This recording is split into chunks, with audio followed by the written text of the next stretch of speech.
Iya, maaf Pak, ya kami terlambat. Tadinya saya pikir saya mau batalin pelayanan ini, saudara, karena 2 hari saya demam, saya sakit dan rasanya aduh enggak bisa ya. Pas kok ya pas dapat di Bogor jam 7.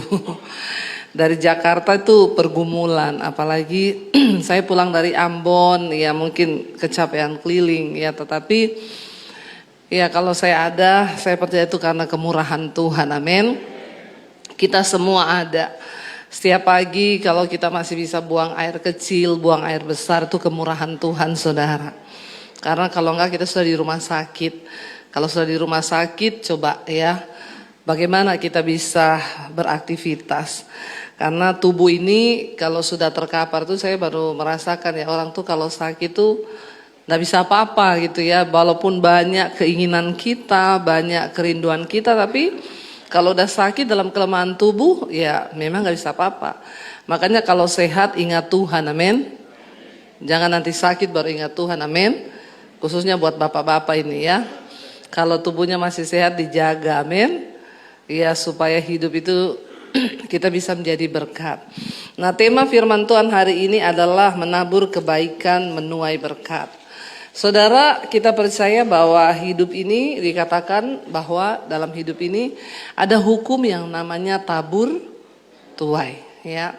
Hukum tabur tuai ini bukan hanya hukum Allah, tetapi juga hukum alam. Ya, hukum Allah dan hukum alam. Ya, dari Tuhan dikatakan iya, tapi alam pun ya sama. Apa yang engkau tabur itu yang akan engkau tuai. Ya, kalau kau tanam duren maka kau akan menuai. Kecuali lagunya Bruri, buah semangka berdaun. Hafal semua nih lagunya ya. Secara alam ya kamu tanam duren, yang kamu tabur duren, yang kamu tuai ya duren. Itu namanya hukum Allah dan hukum alam. Kalau sudah hukum Allah dan hukum alam, ya jangan dibantah. Karena itu pasti benar. Dikatakan Galatia 6 ayat yang ke-7, coba kita baca. Galatia pasal 6 ayat yang ke-7, dikatakan di sana firman Tuhan, 1, 2, 3. Jangan sesat. Allah tidak membiarkan dirinya dipermainkan. Karena itu juga yang siapa yang ingin menuai berkat di sini? Tolong angkat tangan ya. Semua tuh kalau saya tanya siapa yang ingin menuai kutuk? Nggak ada pasti toh? Nggak ada. Masa kita mau menuai kutuk? Siapa yang mau menuai berkat? Sekali lagi angkat tangan. Alkitab berkata, jangan sesat. Allah tidak membiarkan dirinya dipermainkan. Sebab apa yang ditabur orang itu juga yang dituainya. Kalau kelakuanmu, ya, engkau menabur dosa, menabur semua yang jahat dalam kedagingan, ya maka jangan harap hidupmu diberkati. Amin. Saya sering melihat orang-orang yang tidak hidup takut Tuhan, tapi pengen hidupnya baik, pengen anaknya baik, padahal dia tidak hidup menghormati Tuhan. Hidupnya itu tidak menjadi berkat, ya. Suami-suami kalau engkau tidak hidup menjadi berkat, ya jangan harap anak-anakmu itu diberkati. Ya, pasti mereka tidak akan diberkati. Karena apa yang ditabur orang itu juga yang akan dituainya. Dan ternyata kesesatan itu bukan cuma oh dia pergi berdoa di bawah pohon itu sesat. Enggak. Jangan sesat. Allah tidak pernah membiarkan dirinya dipermainkan. Kamu menabur kejahatan, maka kamu akan menuai kejahatan. Dan Tuhan tahu apa yang kita tabur dalam hidup ini. Nah, tema firman Tuhan hari ini menabur kebaikan, menuai berkat. Itu benar, karena sesuai dengan hukum Tuhan. Kita lihat dari ayat dari gereja Amsal 11 ayat yang ke-24 dan ayat 25. Amsal 11 ayat 24 ayat 25. Kita baca bersama. 1, 2, 3. Ada yang menyebar harta tetapi bertambah kaya. Ada yang menghemat secara luar biasa namun selalu berkekurangan. Siapa banyak memberi berkat, diberi kelimpahan. Siapa ia sendiri akan diberi minum. Ya memang saudara, untuk menabur kebaikan itu tidak hanya semua soal uang. Ya dalam hidup ini kita menabur kebaikan itu banyak, mengampuni itu menabur kebaikan. Ya kita tidak membalas yang jahat itu juga menabur kebaikan. Ya tetapi kalau bicara soal berkat materi, maka kita harus masuk di dalam ya satu hal yang namanya keuangan. Ya kita semua mau nggak hidupnya diberi kelimpahan? Siapa yang mau hidup berkelimpahan? Angkat tangan. Ya semua mau tuh. Karena kalau orang hidup kelimpahan itu setidaknya ya satu pusing hilang gitu ya. Yang ya enggak? Ya bapak-bapak. Dan kayaknya pusing yang paling pusing itu memang kalau tidak ada apa? Pusing yang paling pusing itu kalau nggak ada apa? Uang ya. Katanya uang nggak dibawa mati. Jangankan mati bu, hidup aja saya nggak ada duit ini. Ya, kok bicara mati masih hidup aja nggak bawa uang ini. Saudara, kalau kita bicara tentang kelimpahan dalam hal keuangan, maka kita juga harus balik ya menabur dalam hal juga keuangan. Ayat ini berkata begini, ada yang menyebar harta tetapi bertambah miskin. Oh kaya ya. Ada yang menghemat secara luar biasa namun selalu kekurangan. Siapa banyak memberi berkat, diberi kelimpahan. Siapa memberi minum, ia sendiri diberi minum. Ini yang ngomong bukan saya loh. Ini yang ngomong firman Tuhan. Ya kalau saya yang ngomong saudara nggak usah percaya. Tapi kalau firman Tuhan yang ngomong maka kita harus percaya. Walaupun bertentangan dengan logika. Enak banget ngasih duit kok. Ya, saya aja butuh uang. Kalau saya kasih uang, maka ya saya pasti kurang. Itu logika matematika otak manusia. Tapi di hadapan Tuhan tidak begitu. Ada yang menyebar harta, bertambah kaya. Ada yang menghemat secara luar biasa, selalu kekurangan. Saudara, yang pertama saya mau bilang ya, ada orang-orang yang ya kita bicara dari level punya uang dulu ya. Orang yang kaya itu saudara banyak, tapi yang murah hati sedikit. Ingat orang kaya di hadapan Tuhan itu beda sama orang kaya di hadapan manusia.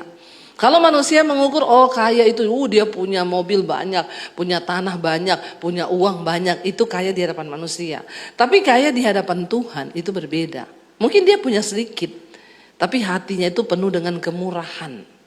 Ya, dia berani menabur. Ternyata dia orang paling kaya. Ingat nggak persembahan terbesar ketika Yesus sedang ada di bait Allah.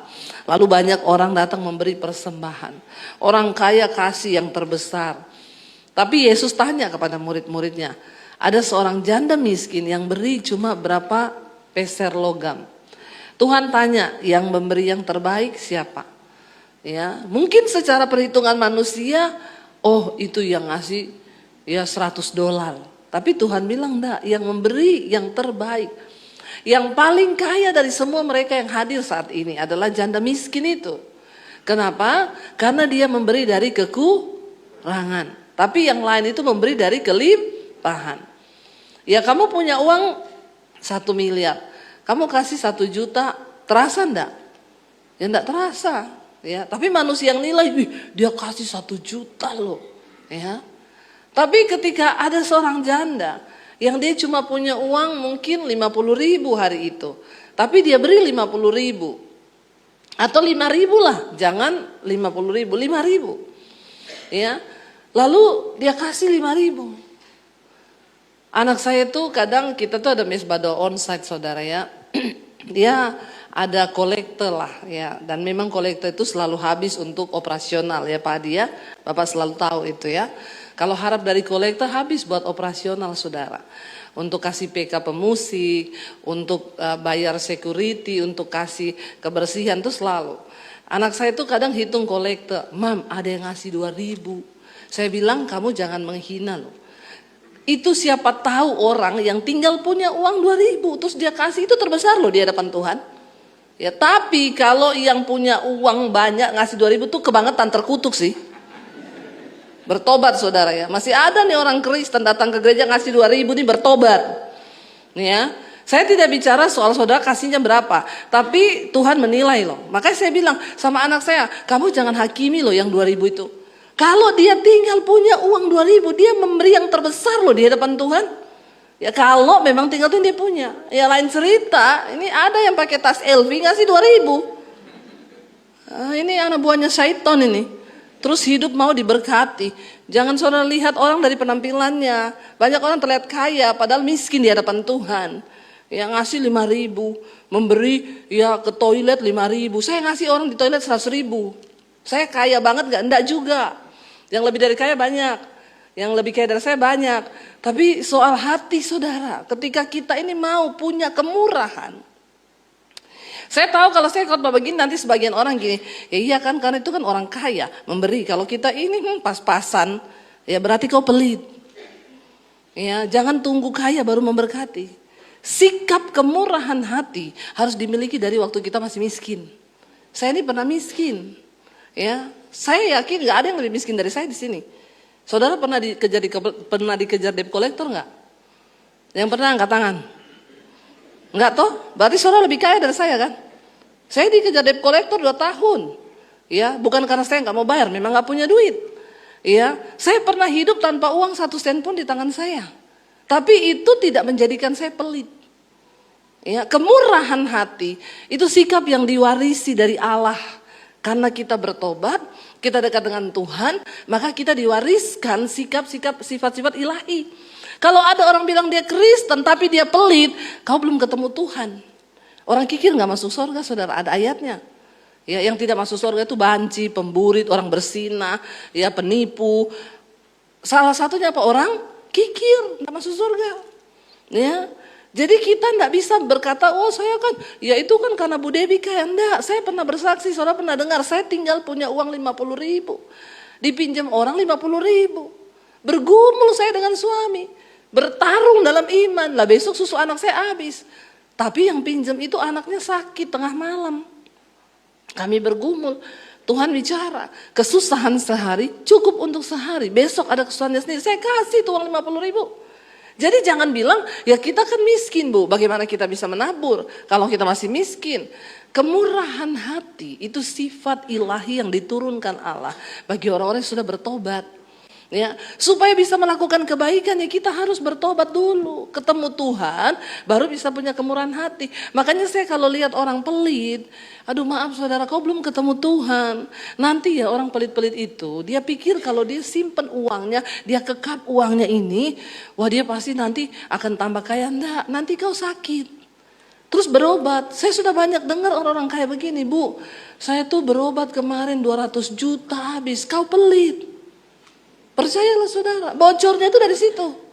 Ya, tapi kalau kita ini takut akan Tuhan, Tuhan lindungi, Tuhan jagai, berkat itu tidak bocor kemana-mana. Makanya yang pelit jangan terus hidup pelit, bertobat. Lihat orang yang butuh, berbagilah. Kalau keponakanmu nggak bisa sekolah, bayari sekolahnya, amin. Nggak ada amin. Ya, nggak apa-apa kalau kita diberi kelebihan, berani. Sampai hari ini saya melakukan itu dan saya tidak pernah berkekurangan. Semakin diberkati lebih, takarannya juga lebih. Waktu kami diberkati lebih, saya pernah bersaksi di sini, saya disuruh Tuhan beliin mobil pendeta, 425 juta mobilnya. Ya, karena Tuhan ngomong harus yang sama sama wakil gembalanya. Saya tengking berkali-kali, tapi ya kami taat sama Tuhan. Apakah kami tambah miskin? Enggak. Semakin diberkati Tuhan.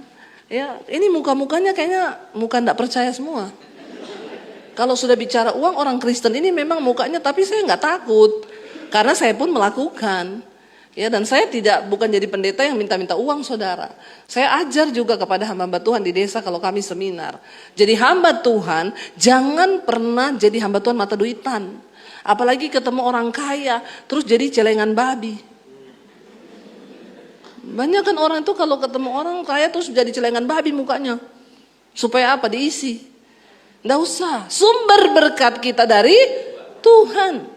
Ya, kita harus belajar mempercayai Tuhan. Kalau dalam hal keuangan engkau tidak menang, hidupmu tidak bakal diberkati. Makanya banyak orang kerja susah. Dia bilang, saya ini kerja bu, siang jadi malam, malam jadi siang. Salah benua kau, tinggal di Amerika saja. Ya, kalau siang jadi malam, malam jadi siang, berarti kau salah benua itu. Tidurnya di Amerika sana. Ya, saya ini kerja bu, siang jadi malam, malam jadi siang. Tangan jadi kaki, kepala jadi kaki, kepala jadi tangan. Waduh, ini terkutuk saudara. Ya, harusnya kalau engkau menang dalam hal keuangan, nggak sampai seperti itu. Karena ada banyak kemurahan-kemurahan yang akan Tuhan kerjakan di hidupmu. Amin. Karena kita bilang orang benar itu lagi tidur aja diberkati kok. Ya, itu janji dan saya mengalami itu hari ini. Ya, karena saya belajar mempraktikkan firman Tuhan. Ayat ini dengan jelas berkata, siapa yang menabur dia akan menuai, dan ya ada yang menyebar harta tapi bertambah kaya, ada yang menghemat secara luar biasa tapi kekurangan. Karena itu tadi, nanti sakit, berobat 200 juta, nanti ini 300 juta, nanti ini terus bangga lagi saudara. Banyak orang-orang kaya itu, ya teman saya bangga loh kalau ketemu, iya bu kemarin baru pulang, dari mana? Dari itu berobat di Penang habis 300 juta loh. Saya bilang terus bangga gitu habis 300 juta berobat.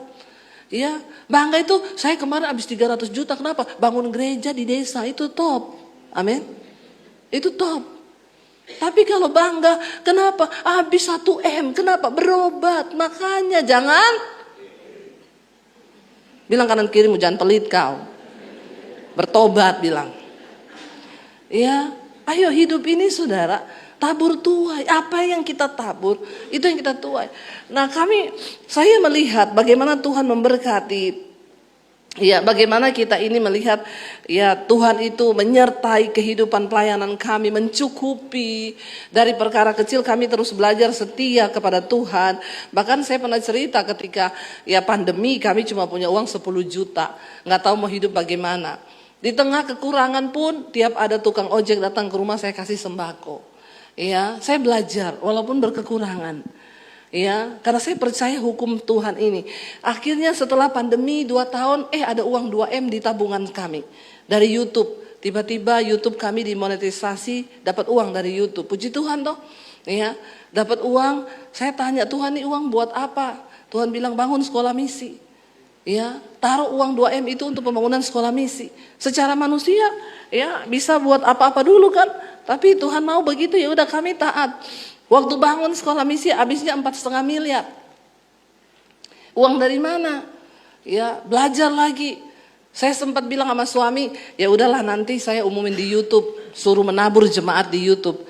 Ya, kalau yang dengar mesbah doa 50.000, kita suruh nabur, taruhlah 50.000 lah, kali 50.000, ketutup saudara. Tapi kami sudah komitmen dari awal pelayanan, tidak akan taruh nomor rekening di YouTube. Nggak akan taruh di layar gitu saudara yang mau kolektor di sini nomor rekening BCA, BRI, keliling di layar itu rekening semua. Waktu bangun sekolah misi habis 4 M lebih, saya tergiur untuk taruh nomor rekening. Ya, karena beberapa teman juga bilang nggak apa-apa bu, taruh aja kan, ibu nggak maksa orang untuk menabur. Waktu saya mau taruh itu, suami saya tanya rekening mana yang mau ditaruh. Saya bilang saya doa lagi dulu deh. Waktu saya doa, Tuhan tuh jawab apa? Silakan taruh nomor rekeningmu. Kamu dapat lebih dari yang kamu mau bahkan, tapi aku tidak bekerja. Kau saja dengan kekuatanmu. Karena engkau sudah seperti Daud yang mencoba menghitung kekuatan pasukannya. Padahal Daud tahu dia menang bukan karena kekuatan pasukannya, tapi karena kuasa Tuhan. Di hidup ini jangan pernah berpikir hidup dengan kekuatanmu, keuanganmu. Sebab ada hal-hal lain yang secara supranatural yang Tuhan bisa lakukan di hidup kita. Lalu saya bilang sama suami, gak usah kita tidak usah merekayasa Tuhan dengan otak manusia kita soal keuangan. Kita berserah sama Tuhan. Akhirnya gak jadi taruh nomor rekening. Saya tidak pernah kasih proposal. Saya tidak pernah WA Pak Hadi loh Pak, kami lagi bangun sekolah dong. Ini Pak proposalnya habisnya 4 M, Bapak mau tabur berapa? Pernah gak Pak? Kalau ada yang pernah kasih tahu sama saya, yang dengar di YouTube ini, kasih tahu. Saya pernah gak minta 1 sen pun sama orang kaya. Saya punya banyak teman orang kaya. Tapi saya belajar mengandalkan Tuhan. Dalam hal uang, hati-hati saudara. Karena Yesus berkata, kamu gak bisa mengabdi pada dua Tuhan, pada Allah dan pada uang. Lalu kami jalan dengan iman, 6 bulan pembangunan selesai. Secara ajaib. Ya ada orang yang, Bu saya dengar ibu bangun sekolah, saya mau kirim cat, saya mau kirim ini, saya mau kirim. Sampai detik ini sudah angkatan ke-6. Saya tidak pernah kasih proposal sama Pak Adi untuk topang sekolah misi yang sekolah gratis. Ya setiap angkatan 30 siswa. Apakah pernah saudara? Tuhan yang mencukupi. Ya jangan main-main soal uang. Ya itu Tuhan yang tahu. Apakah hari ini kami kekurangan? Tidak. Tuhan berkati. Terus ada, terus mengalir. Ya dan apa yang Tuhan sudah katakan benar. Siapa memberi berkat, dia diberi kelimpahan. Ya itu janji firman Tuhan. Kita buka bersama yuk. Lukas 6 ayat 35. Lukas 6 ayat 35 sampai 36. Apa yang firman Tuhan katakan saudara? Lukas 6 ayat 35 dan 36. 1, 2, 3. Tetapi kamu kasihilah musuhmu dan berbuat baik kepada mereka dan pinjamkan dengan tidak mengharapkan balasan. Maka upahmu akan besar dan kamu akan menjadi anak-anak Allah yang maha tinggi. Sebab ia baik terhadap orang-orang yang tidak tahu berterima kasih dan terhadap orang-orang jahat. Hendaklah kamu murah hati sama amin saudara. Bahkan terhadap orang yang jahat sama kita. Saya pernah saudara. Puji Tuhan ya karena ini soal menabur kebaikan. Saya harus bersaksi bukan untuk kesombongan. Ya, tetapi hamba Tuhan itu harus lebih dulu yang melakukan baru bisa khotbah amin. Supaya tidak jadi hamba Tuhan katanya. Ya hamba Tuhan yang gak nabur tapi khotbah soal nabur. Pret itu. Namanya berteori. Tidak mungkin.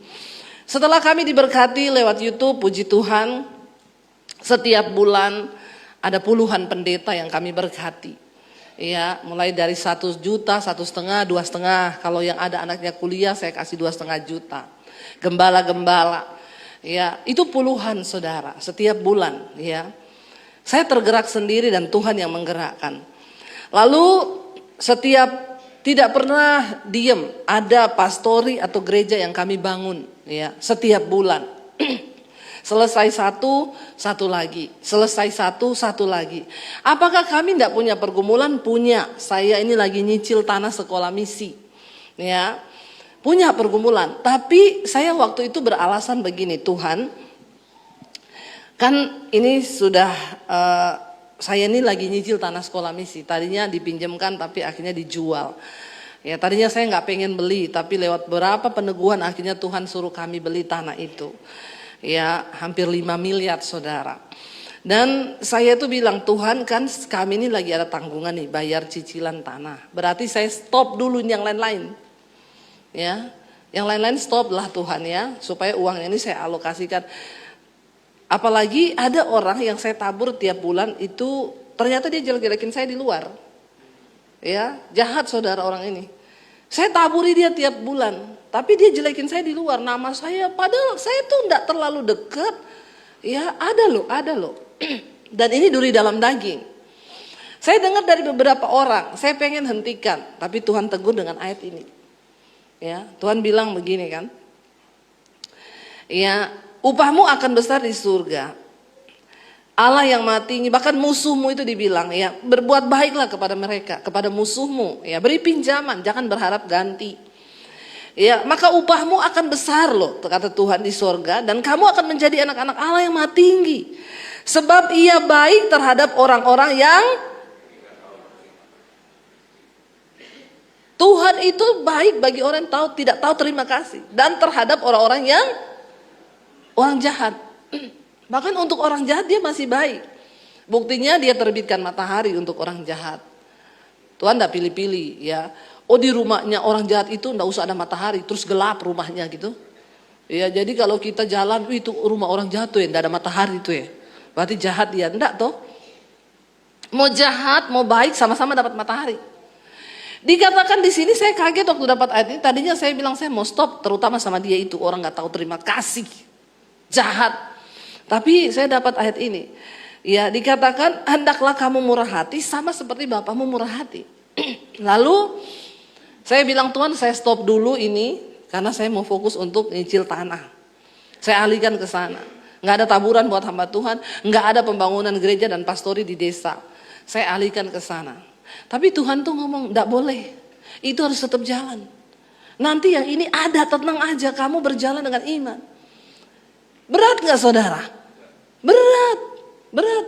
Ya Tuhan, maksudnya ya bagaimana ya, secara logika otak manusia ini kan nggak bisa. Tapi saya mau belajar taat. Berapa waktu yang lalu, 2 bulan lalu, ada gereja yang sudah saya bangun di desa. Dulu gerejanya itu tanah, mereka cuma pakai terpal. Dan saya kenal pendeta ini waktu kita seminar hamba-hamba Tuhan di Makassar. Waktu seminar hamba-hamba Tuhan itu istrinya bersaksi dia sudah mau melarikan diri dari tempat pelayanan. Karena kolektenya itu uang 500 yang sudah busuk, yang sudah berkarat, tidak kelihatan lagi angka 5-nya. Itu kolektenya ya di desa. Dia menggembalakan jemaat-jemaat miskin. Dia bilang, Bu, untuk kami beli beras aja nggak cukup. Jadi waktu seminar hamba Tuhan itu, dia sudah bawa pakaian lebih karena mau lari. Udah nggak mau balik lagi ke pedalaman itu. Tapi ketika dia dengar khotbah saya, dia di jamaah Tuhan, dia nangis. Jadi dia bersaksi di akhir sesi seminar 3 hari itu. Ada malam kesaksian dari pendeta-pendeta desa ini. Suami istri ini maju. Istrinya bersaksi sambil menangis. Saya di jamaah Tuhan, di retreat hamba-hamba Tuhan ini. Tadinya saya sudah mau lari, saya sudah bawa pakaian semua. Saya sudah tidak mau balik, tapi waktu saya dengar khotbah Ibu Debbie, saya ditegur Tuhan, saya mau bayar harga Ibu, sambil bercucuran air mata. Lalu saya digerakkan Tuhan. Ya, kamu lihat apa yang mereka butuhkan. Lalu saya tanya, apa yang kamu butuh? Mulai sekarang setiap bulan saya akan tabur untuk pelayanan kalian. Dan apa yang kamu butuh? Bu, gereja kami tanah, cuma pakai terpal. Ya udah, atur pembangunannya. Nanti kamu minta bahan-bahan ke toko bangunan, saya minta nomor rekening toko bangunannya. Apa yang kamu ambil saya bayar ke situ. Tiap diambil bahan dia foto. Dibangunlah gerejanya, sudah pasang keramik, pasang tembok, jadi saudara. Dia kirim video, Bu, kami sudah ibadah Natal di tempat yang layak, sudah keramik begini. Ya, walaupun memang di desa tapi udah ada keyboard, speaker, lumayan lah puji Tuhan. Yang ikut ibadah ada 100-an waktu Natalan. Tiba-tiba 2 bulan lalu dia kirim, Bu, pastori kami roboh karena angin kencang. Dalam hati saya, ya suruh orang lain lagi lah, jangan saya terus. Saya kan sudah bangun gerejamu. Saya pura-pura tidak mau lihat. Ya, malah saya lihat. Saya baca totalnya hampir 60 juta sudah dihitung tukang kalau bangun pastori. Habisnya 60 juta. Makanya ini ibu-ibu yang suka beli tas 60 juta itu jadi satu pastori loh. Kau cuma bawa tas ini. Ya, itu satu pastori di kampung. Ya, bertobat ya. Kalau kau bisa beli tas 1, bangun pastori 1, amin. Karena ibu-ibu ini banyak gaya ini, kadang-kadang ya sok-sokan gaya tapi kau miskin di hadapan Tuhan. Saya ngomong begini karena saya melakukan. Saya bisa mempertanggungjawabkan di hadapan Tuhan. Kadang pendeta nggak berani ngomong karena dia juga nggak melakukan. Ya, lalu saya pura-pura nggak mau lihat. Itu WA. Saya dalam hati sudah saya bangunin gerejanya, sekarang mau minta dibangunin pastori lagi. Dan kita ini nggak ada donatur tetap loh saudara. Saudara pikir, oh ada Bu Debbie punya donatur dari Amerika yang kasih 1 M pret. Nggak ada. Dari Tuhan. Saya pura-pura nggak mau lihat. Tapi di hati ini berkecamuk. Satu saat saya ada transfer uang saudara ke salah satu ini untuk bayar suatu. Salah transfer 35 juta. Jadi nomor rekeningnya itu sama. Cuma beda angka di belakang. Yang 16, yang 11. Salah pencet ke transfer. Saya telepon Bank BCA. Mbak, saya salah transfer 35 juta, bisa diblokir nggak? Maaf Bu, nggak bisa, sekarang kami nggak bisa blokir. Ya kalau salah transfer gitu ibu berdoa saja. Karena bank juga nggak bisa apa-apa. Kalau orangnya mau kembaliin dibalikin, kalau enggak. Waduh, ya stres saya saudara. Nah itu Tuhan mulai bicara. Makanya kau jangan pura-pura tutup mata sama itu pastori. Kadang-kadang saudara, Kalau mau hilang, hilang sekejap itu duit. Entah bagaimana hilang. Saya minta ampun, Tuhan ampuni saya Tuhan. Saya mau coba urus, saya bilang ke mbaknya, Mbak tolong urusin ya. Iya Bu, ibu kirim, panjang prosesnya. Saya telepon ke Halo BCA, itu kan tunggu Halo BCA itu seperti tunggu jodoh ya. Ya, kalau telepon tuh lama sekali, nanti sebentar ibu mohon menunggu, dengar lagu, nanti putus. Saya sudah tunggu lama, akhirnya saya pergi menghadap ke bank, ya tempat rekening itu ada, dia di bank ini terdaftarnya. Mereka juga tidak bisa bantu.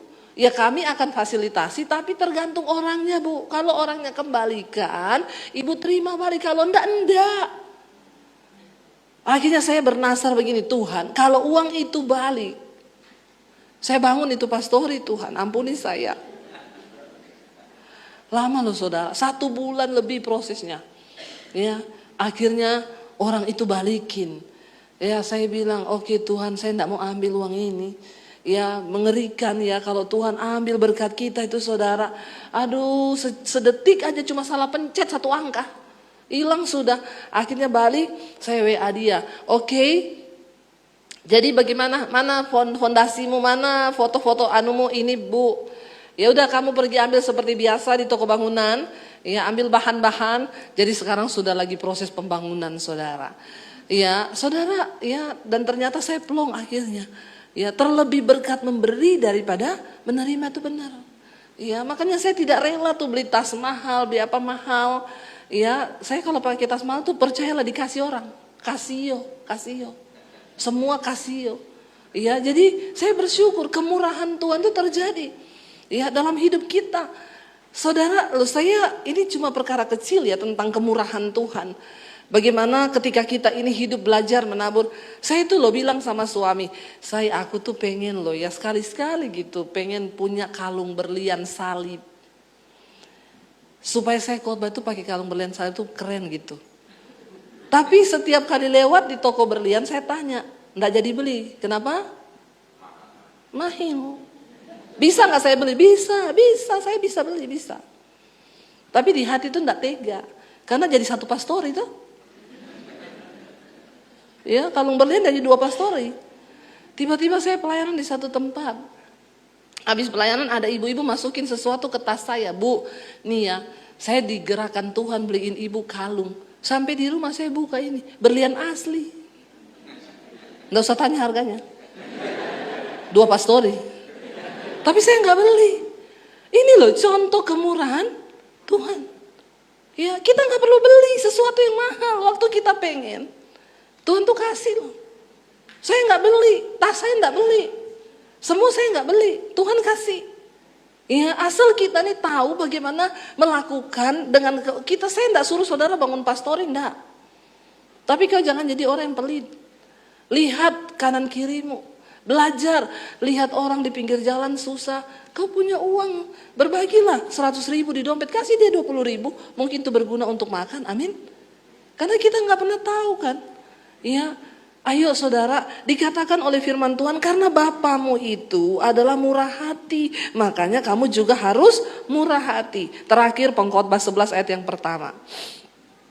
Pengkhotbah 11 ayat yang pertama dikatakan, baca bersama, firman Tuhan berkata, lemparkanlah rotimu ke air. Pengkhotbah 11 ayat 1. Baca 1, 2, 3. Lemparkanlah rotimu ke air, maka engkau akan mendapatnya kembali lama setelah itu. Artinya apa? Taburan yang engkau beri untuk orang lain, satu saat itu pasti akan berbalik kembali kepadamu. Ada banyak kemurahan Tuhan yang lain, ya, yang bentuknya mungkin tidak selalu uang, kesehatan, ya, kekuatan. Ya, anak-anakmu dalam pemeliharaan Tuhan. Mereka hidup dalam perlindungan Tuhan. Itu juga adalah bukti berkat Tuhan dalam hidup kita. Karena itu Bapak Ibu, jangan jadi orang yang pelit, ya. Jangan jadi orang yang tidak bermurah hati. Murah hati juga artinya apa? Kalau ada orang bikin salah, cepatlah memaafkan. Jangan hidup dalam kepahitan. Karena firman Tuhan berkata, kalau kau menabur kemurahan, engkau akan menuai kemurahan dan berkat-berkat yang dari Tuhan. Ya, saya undang para imam musik maju ke depan. Kita sama-sama nyanyikan lagu tadi, kemurahan-Mu itu lebih dari hidup. Karena kita sudah mengalami kemurahan Tuhan. Karena kita sudah mengalami kebaikan Tuhan. Ya, maka dari itu mari kita menjadi orang-orang yang murah hati di hadapan Tuhan. Mari kita menjadi orang-orang yang penuh kemurahan. Ya, apapun yang Tuhan mau kita lakukan. Kalau hari ini Tuhan mau engkau lepaskan pengampunan, mengampunilah. Kalau hari ini Tuhan mau engkau menabur sesuatu, mungkin itu uang terhadap orang yang membutuhkan, taburlah. Bangkit berdiri bersama saudara.